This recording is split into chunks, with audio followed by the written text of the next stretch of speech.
কোন নামাজ কত রাকাত? পবিত্র ফজরের নামাজ সুন্নতে মুআক্কাদা 2 রাকাত পড়তে হবে, ফরজ 2 রাকাত পড়তেই হবে।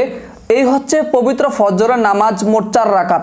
অতঃপর পবিত্র জোহরের নামাজ সুন্নতে মুআক্কাদা 4 রাকাত পড়তে হবে, ফরজ 4 রাকাত পড়তেই হবে, সুন্নতে মুআক্কাদা 2 রাকাত পড়তে হবে এবং নফল 2 রাকাত পড়লে সওয়াব, না পড়লে গুনাহ নাই।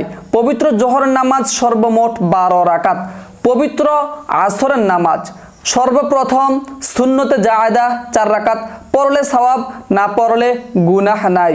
পবিত্র আসরের ফরজ নামাজ হচ্ছে মোট 4 রাকাত, পড়তেই হবে এটা।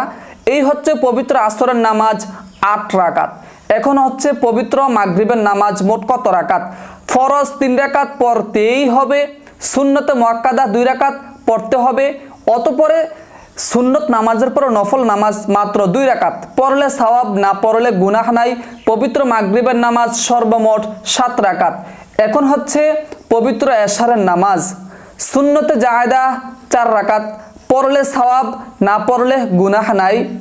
অতঃপর ফরজ 4 রাকাত পড়তেই হবে।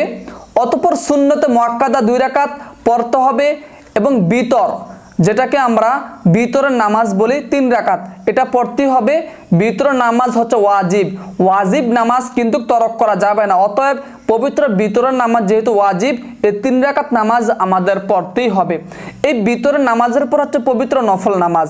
এই নফল নামাজ যদি মনে চায় পড়তে পারবেন, যদি না মনে চায় না পড়লে কোনো সমস্যা নেই।